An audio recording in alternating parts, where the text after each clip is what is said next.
तू जाने जाना है चेहरा मुल्क ताब तेरा, तू शाहे खूबा तू जाने जाना है चेहरा मुल्क ताब तेरा ना बन सके। हम अपने घर वालों को कनाअत पसंदी का आदी बनाने की बजाय हम उनके हर मुतालबे को पूरा करने की कोशिश करते हैं और उसके चक्कर में हराम में पड़ जाते हैं। आप ताजिरों को देखें, बहुत लोगों से रोजाना नए लोगों से हमारी मुलाकात होती है। क्या है, घर के सामने 3-3 4-4 कारें रखी हुई है। फिर कहते हैं सैयद साहब बहुत परेशान है, दुआ करो। मैं सोचता हूं 3-4 कारें, क्या परेशानी है बताएं ताकि दुआ की जाए। बैंक का कर्जा बहुत है। क्यों भैया आपने कर्ज लेकर कारें खरीदी? क्यों आपने बैंक का कर्ज लेकर कार? आखिर ये झूठी शान बताने की जरूरत क्या है? लोगों में जीना होता है, लोगों में रहना होता है। मैं आपको यहां पर, अगर आपने ये बात सुनी होगी तो फिर आपको कहना चाहता हूं, हमें कारों से इज्जत नहीं मिली, हमें कपड़ों से इज्जत नहीं मिली। मुसलमान अपने दिलो दिमाग से ये बात निकाल दें कि कार होगी तो इज्जत मिलेगी, कपड़े होंगे तो इज्जत मिलेगी। नहीं, हकायक के साथ जिंदगी गुजारो, हकीकतों के साथ जिंदगी गुजारो।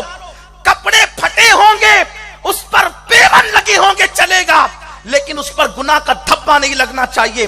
लाखों रुपये मुसलमानों के अगर काफिरों के पास सूद के नाम पर कुफ्र को मजबूत करने के लिए जा रहे हैं तो इससे बढ़कर अफसोस की बात क्या है।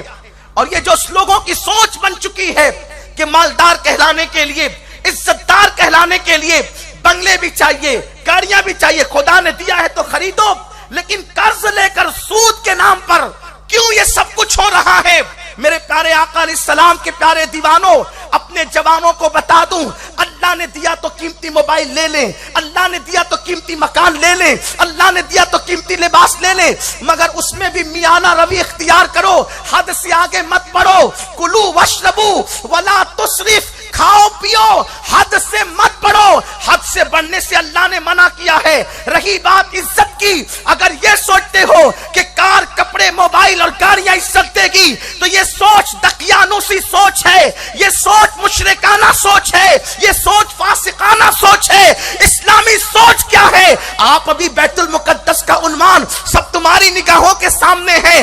जिस वक्त बैतुल मुकद्दस की चाबियां देने की बात पहली मर्तबा किसी मुसलमान के हाथ में आई, उस वक्त एक राहिब ने कहा था कि मैं चाबियां तुम्हारे अमीर को दूंगा, लेकिन तुम्हारे अमीर को देने से पहले मैं उसका चेहरा देखूंगा। अल्लाहु अकबर। अबू उबैदा इब्नुल जर्राह को सामने कर दिया गया।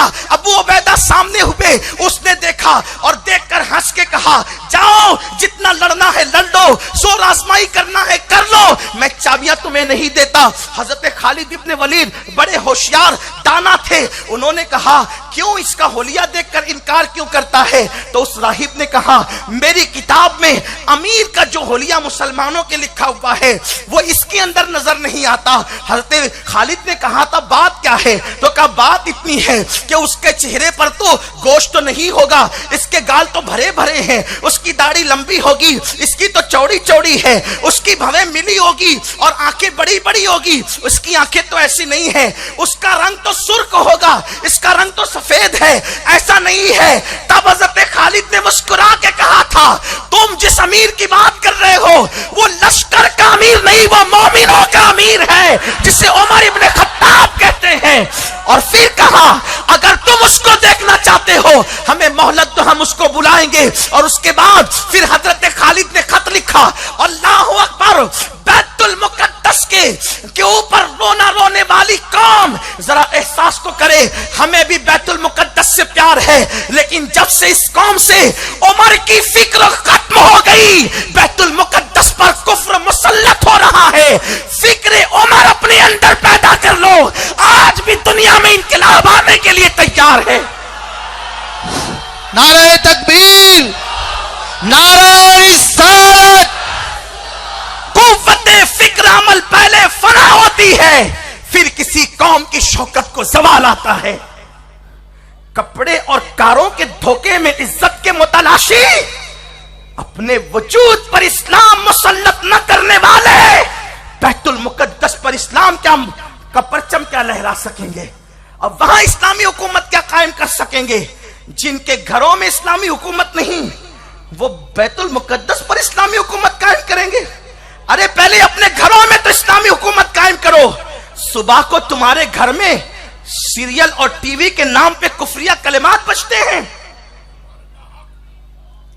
तुम्हारे घरों के अंदर कुफरिया कलिमात की आवाज आती है, जिनमें अल्लाह के लिए गालियां होती है, जिनमें दरख्तों की और पत्थरों की तारीफें होती है।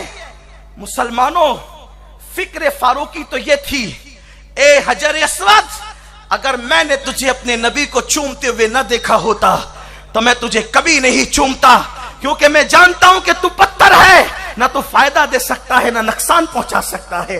तुझे चूमना इसलिए है कि मेरे हबीब ने तुझे चूमा है, हबीब ने चूमा इसलिए तुझे चूमना। फिक्र फारूकी ये है। अल्लाह अकबर। खालिद इब्ने वलीद ने खत लिखा, अल मुख्तसर ये, लेकिन मुसलमानों के अमीर के घर का हाल ये था। वो अल्लाह अल्लाह जिस अमीरुल मोमिनीन ने तीन बर्रे आजमों पर तन्हा हुकूमत की है, उसके घर की कैफियत यह है कि एक कपड़े के सिवा दूसरा कपड़ा पहनने के लिए न था, एक उठनी के लिए दूसरी सवारी न थी, लेकिन लेकर के चले हैं अपने गुलाम को साथ में लेकर। मशहूर वाकया है, वाकया निगारी मकसद नहीं, सिर्फ फिक्र फारूकी पेश करना है, सिर्फ फारूकी फिक्र पेश करना है। इल्हाद और बेदीनी के इस दौर में, तबाही और दकियानूसियत के इस दौर में, इस पुरफतन दौर में उस फिक्र को पेश करना है जो फारूक आजम ने सुफ़ा के चबूतरे से मुस्तफा जाने रहमत से सीखी थी, इमामुल अंबिया से जिसने वो फिक्र हासिल की थी। वो फिक्र क्या थी? जब अमीरुल मोमिनीन चले हैं, वही फटा पुराना लिबास, वही पेवन वाले कपड़े और एड़ियों के पास से फटा हुआ चमड़े का मोजा है। वहां पहुंचे हैं, पानी की नहर थी, सोचा उतरूंगा तो अंदर से पानी एड़ियों के जो फटे हुए हिस्से उससे घुस जाएगा।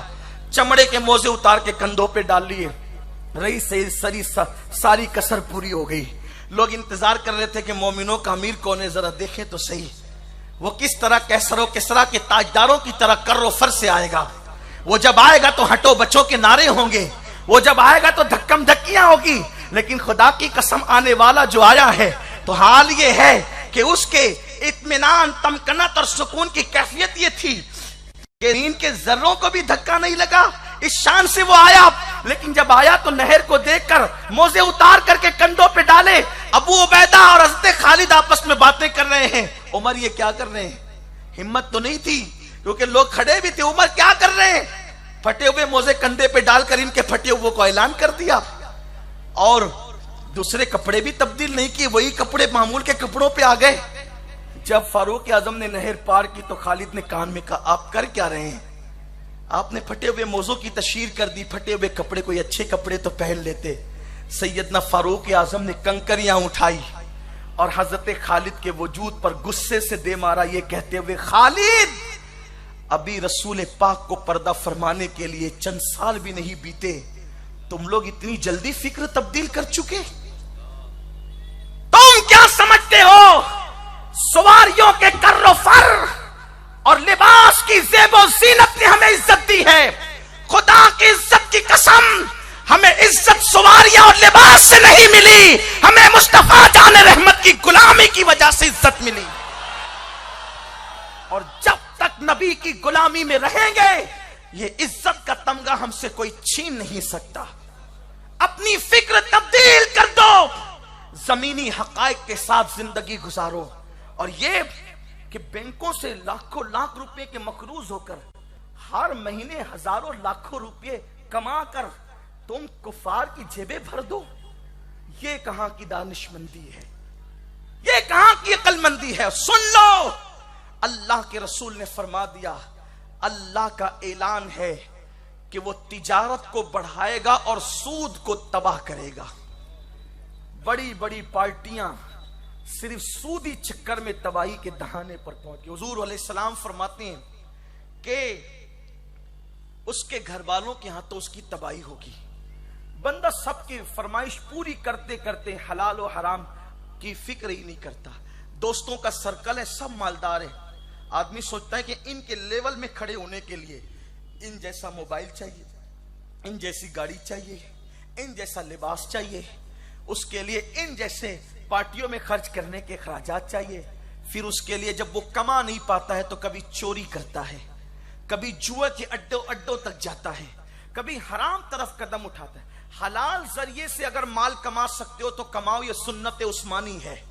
हम कभी माल के मुखालिफ नहीं है, बल्कि हमारे रसूल का फरमान है गुर्बत कभी कभी इंसान को कुफ्र तक पहुंचाती है, इसलिए गुर्बत का खात्मा जरूरी है और इस्लाम गुर्बत के खात्मे के लिए आया है।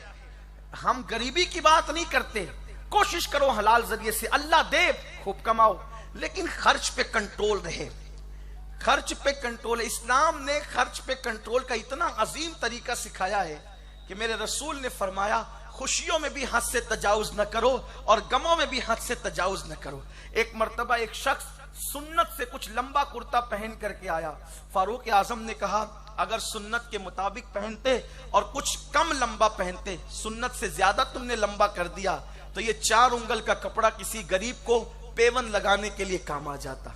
आप गौर फरमाइए, ये फिक्र है फारूक आजम की, इस्लामी फिक्र ये है। लेकिन अपनी क्या फिक्र है? हम लोग, हमारी कई कई चीजें बरसों घरों में पड़ी रहती है, उसके इस्तेमाल की नौबत भी नहीं आती और वो पड़ी हुई है घर के अंदर।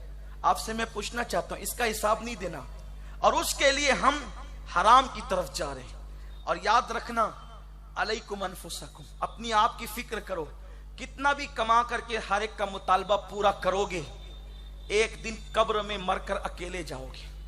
और अब हुजूर का फरमान सुनो, कोई अपना नहीं है।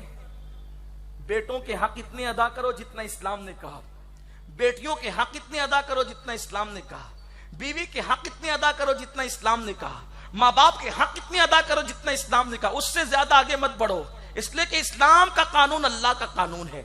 अल्लाह जानता है कि किसका हक कितना अदा करना है, उससे आगे मत बढ़ना वरना तबाही होगी। हम उससे आगे बढ़ रहे हैं, हम उससे बहुत आगे बढ़ रहे हैं, आपको नहीं पता। आइए, कौन नहीं चाहता कि मेरी औलाद का मुतालबा पूरा ना हो? कई बुजुर्गों से मंसूब ये वाकया है।